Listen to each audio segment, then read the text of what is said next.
Bago tayo magsimula, ay tumayo muna ang lahat para sa ating panimulang panalangin. Sa ngalan ng Ama, ng Anak, ng Espiritu Santo. Amen.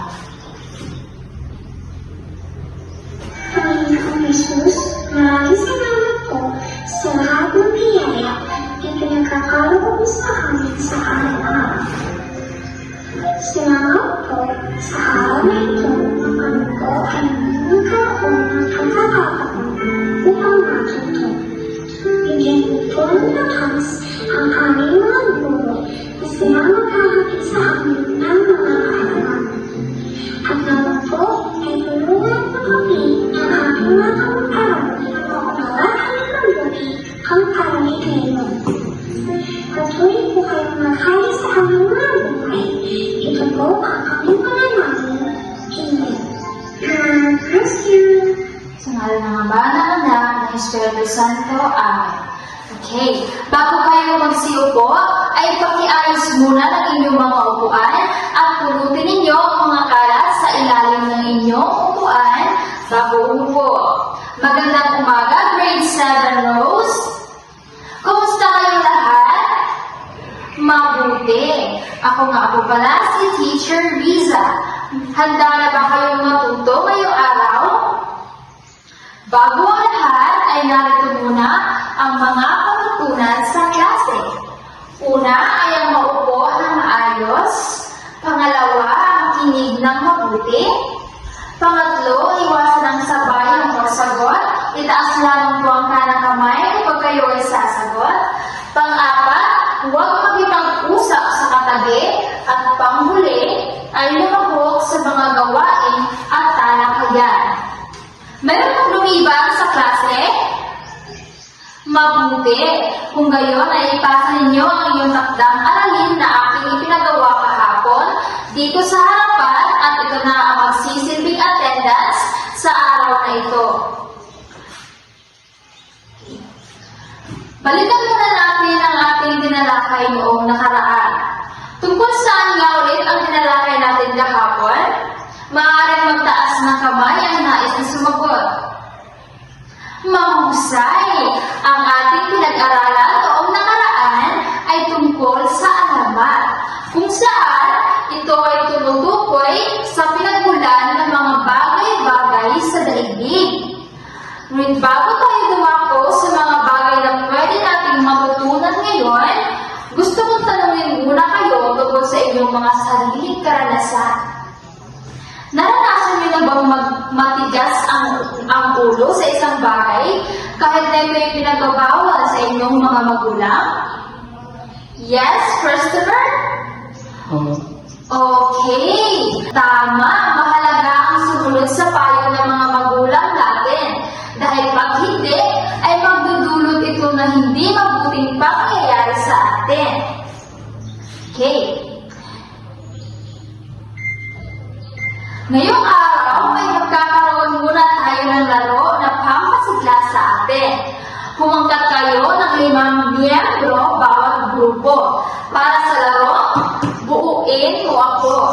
Ipapakita ko ang mga pinaghalo-halong letra na kailangan ninyong ayusin para buo ang isang salita. Bawat grupo ay na makapagbibigay ng tamang sagot na makakakuha ng 5 puntos at ang pangkat na may pinakamataas na puntos ang siyang mananalo at makakatanggap ng gantimpala.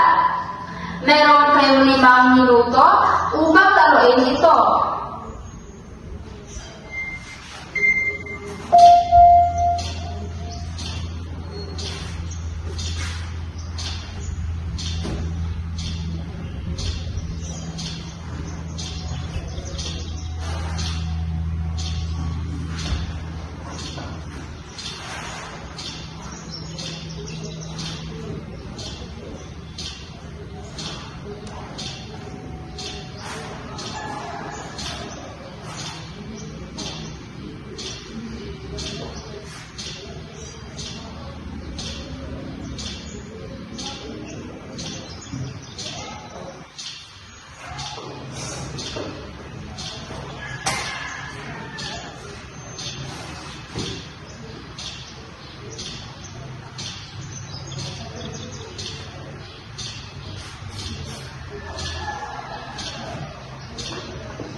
Mag-scan lamang po dito at may natitira pa kayong oras.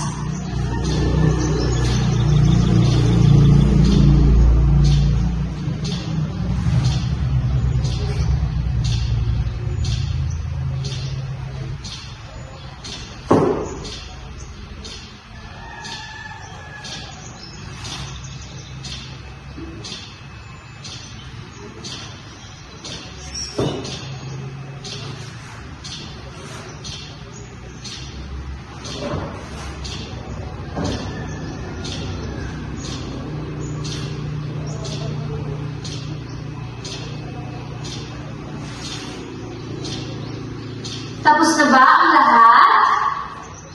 Okay, meron pa tayong natitira. 3 minuto.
Isang minuto at 30 segundo.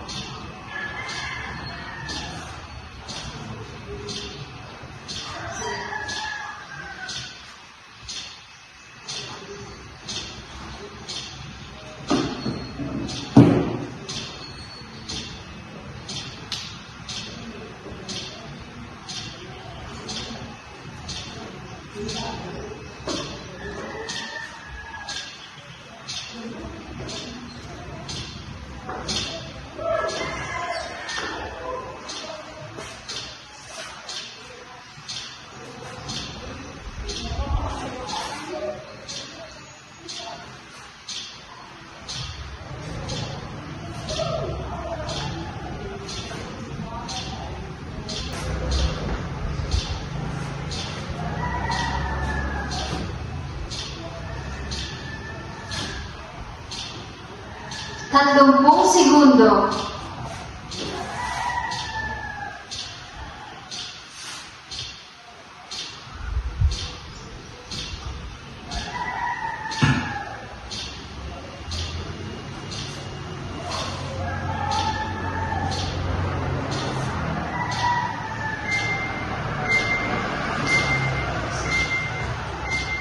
Apat, 3, 2, 1.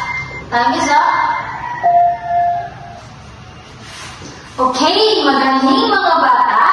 At dahil ang unang grupo ang nakakuha ng pinakamataas na puntos, sila ay makakatanggap ng gantimpala.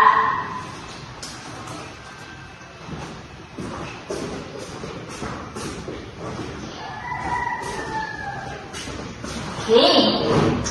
So, base sa ating aktibidad, may ideya na ba kayo kung ano ang ating tatalakayin ngayong araw?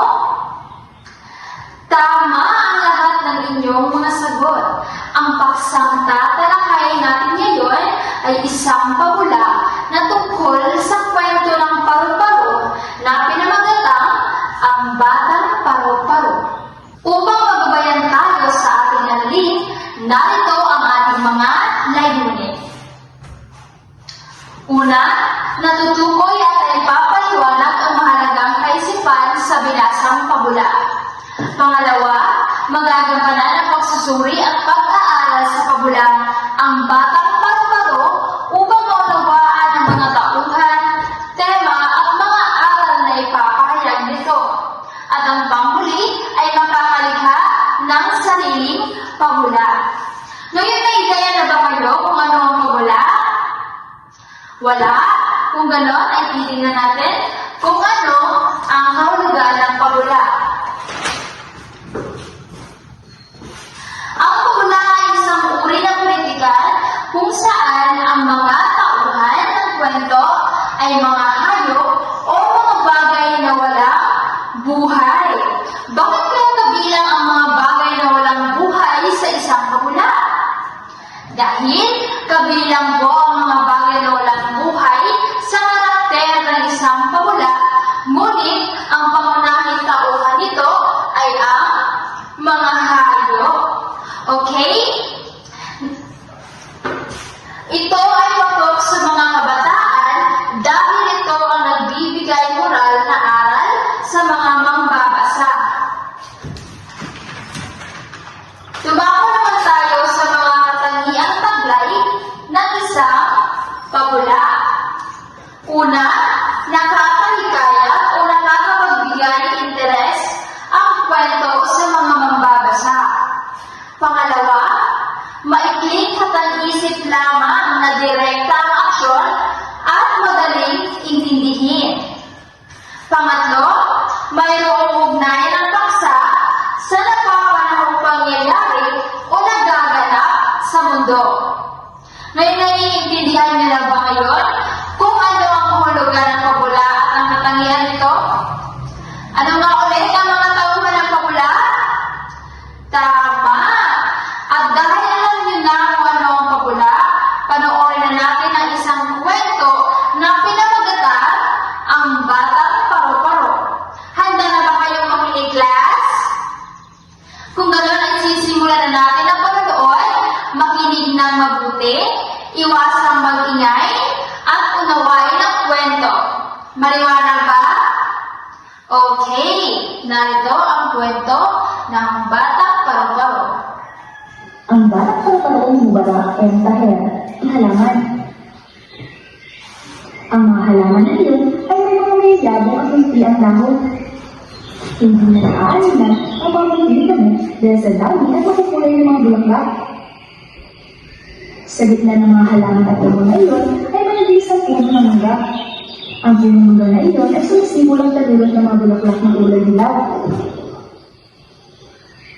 Maraming sangang punong mangga, may malalaki at maliit, may makakaba at maliit. Sa isang sanga, may mga mag-asawang paru-paro. Ang babaeng paru-paro ay may kulay rosas at pula ang mapakpak, habang ang lalaking paru-paro naman ay may pipi at ilang na pakpak. Sa tuwing nilalantad nila ang kanilang mga pakpak, ay tila maghari sa ganda ang mga kulay nito. May anak ng dalawang paru-paro na hindi pa nakalabas ng kanyang pupa na nakalikin sa sanga ng punong mangga. Araw-araw ay binabantayan ito ng mag-asawang paru-paro. Isang araw, habang abala ang mag-asawang paru-paro sa paghahanap ng pagkain sa mga bulaklak, ay narinig nila ang ilang anak. Itay! Itay! Gusto ko na pong lumabas dito! Ang sabi ng batang paru-paro. Anak, malapit na. Kaunting bilis na lamang anak. Sagot ng ilang paru-paro. Huwag kang masyadong magmamadali na. Sa pagtatagal mo yung sagot, ay hindi nang dalang-dalang yung mga bakpak o labas mo. Pagpapaliwanag na ang paru-paro sa kanyang anak. Walang nagawa ang batang paru-paro kung hindi ang manatili sa pupa nito. Ngayon, nalis nila ito. Isang araw, ay wala ang dalawang magulang ng batang paru-paro upang maghanap ng pagkain sa mga halaman ay maraming bulaklak, kaya naiwan ang kanilang anak. May dalawang batang paru-paro na kailan lang nakalabas ng kanilang pupa. Sa kanilang paglipat, napadpad ang mga ito sa tabi ng sanga ng punong mangga na kinalalagyan ng batang paru-paro. Nagpahinga ang dalawa. Sa kanilang pamamahinga, ay napag-usapan ng dalawa ang kanilang mga nakita at nadaanan ng magandang tanawin. Ang ganda ng mga bulaklak na ating iba-agi kanina. May pula, rosas, dilaw, uwi at pati, at iba pang kulay. Oo nga, ito. Bukas balik tayo ituan. Puntahan natin ang malawak na kailangan sa ng ilog. Hindi alam ng dalawang paru-paro ay nalagyan sila ng batang paru-paro na nasa loob ng pupa habang nag-uusap sila. Lalo itong naganyan sa lumabas sa kanyang pupa. Dahil dito, pagdating ng kanyang mga magulang, ay pinilit niyang palabasin na siya ng mga ito. Inay, gusto ko na kayong malis dito. Pamilit niya sa kanyang inay. Anak, gusto ko kung palabasin ka, ngunit hindi pa maaari, baka ikapahamak ng langat. Sabi ng kanyang ina. Tay, palabasin na po niyo ako. Gusto ko na po kami pa, magpapagaling sa mga batang paru-paro. Lugtong pa ng batang paru-paro. Walang nagawa ang batang paru-paro, kundi ang tumigil sa pamimilit sa kanyang mga magulang. Sumunod na araw ay nabangan ng batang paru-paro ang pag-alis ng kanyang mga magulang. Nung naging siya sa labas sa pamamagitan ng kanyang pandinig, maayos ang kanyang pagkakadikit sa kanyang kanin sa bahay nito upang marinig niya ang pag-alis ng kanyang mga magulang. Nang makaalis ang kanyang mga magulang, ay malakas siyang lumalaw sa loob ng kanyang bahay kahit masikip. Nilakasan ito. Binilisan niya ang pagdudukot niya sa lumuwag ang kapit ng bahay nito sa sanga. Habang tumatagal, ay humihina ang kapit ng bahay niya sa sanga at di niya namalayan na hulog ito sa lupa na walang damo at halaman. Malakas ang kanyang pagkahulog. Matagal din siya hindi nakagalaw. Ramdam niya ang paghampas ng kanyang pupa sa mga bato. Nasaktan ang batang paru-paro. Ngunit, sa kabila ng nangyari, ay nagkaroon siyang mabuksan ang pupa nito. Binilasan niya ang inilanta ng kanyang mga pakpak, ngunit hindi na ito may galaw.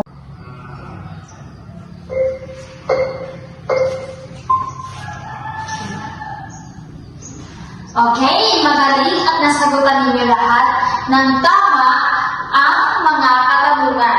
Ano nga ulit ang pamagat ng kwento? Tama! Ang kwento, ang batang paru-paro na isinulat ni... Tama! Ito ay isinulat ni Mubarak M. Tahir. Ito ay tungkol sa isang mag-asawang paru-paro na nakatira sa isang puno ng mangga kasama ang kanilang anak na nasa loob ng pupa. Ang babaeng paru-paro ay may pakpak na pula at rosas. Samantalang ang lalaking paru-paro naman ay may pakpak na tama. Ang lalaking paru-paro ay may pakpak na puti at dilaw. Nang dumating ang bahagi kung saan gustong lumabas agad ng batang paru-paro mula sa pupa, bakit pinigilan siya ng kanyang mga magulang? Tama! Dahil kailangan niyang magtiis sa loob ng pupa para maging maganda at malakas ang kanyang mga pakpak. Dahil sa pagsunod ng kanyang kagustuhang lumabas, ay nahulog siya sa pupa. At pagkatapos, siya ay nabalik. Ngayon naman ay may gagawin kayong aktibidad base sa inyong mga sariling karanasan sa buhay. Kumuha ng papel at narito ang panuto.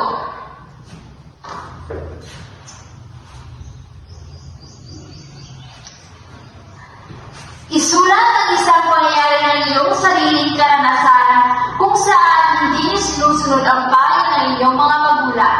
Ilahad ng malinaw kung ano ang naging epekto nito sa inyo at sa iba. Mayroon kayong 5 minuto para isulat ang inyong karanasan at karagdagang 5 minuto para ibagahagi ito sa harap ng klase o bangka. Tiyaking ilarawan ang maikli, ngunit malinaw ang sitwasyon, ang dahilan kung bakit kayo sumusunod at ang mga aral na natutunan mula sa pangyayari iyon. Okay.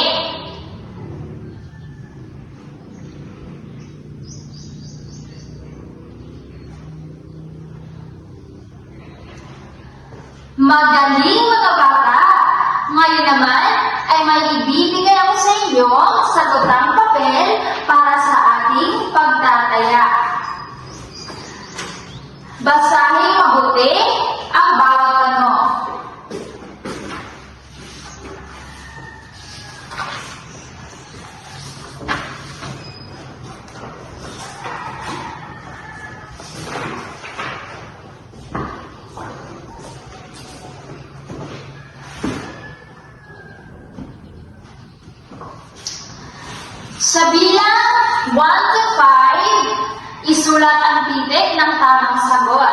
Sa bilang 6 to 10, isa hanggang 2 pangungusap lamang ang inyong isasagot.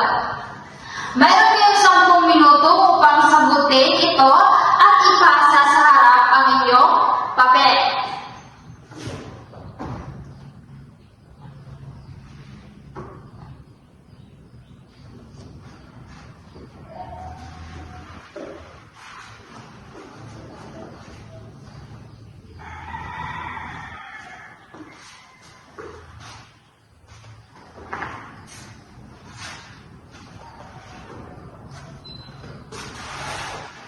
Okay, time is up.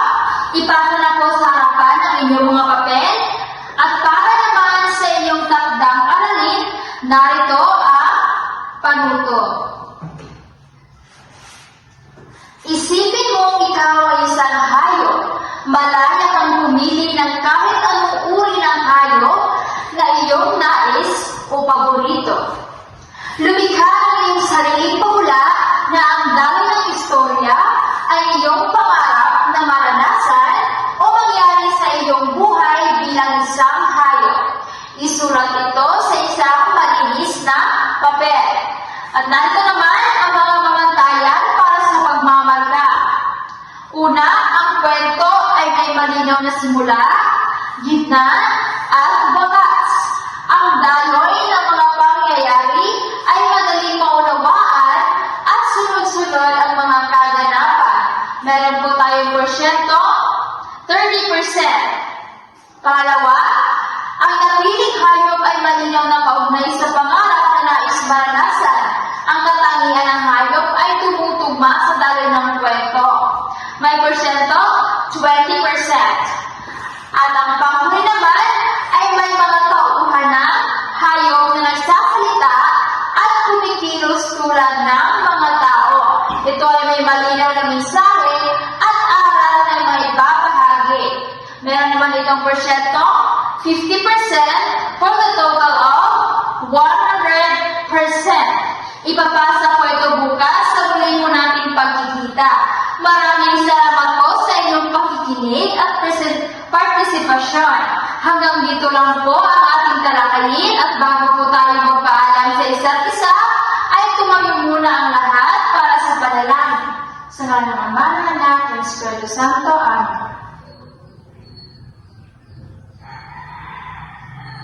Sa ngalan ng Ama, ng Anak, ng Espiritu Santo. Amen. Paalam mga bata.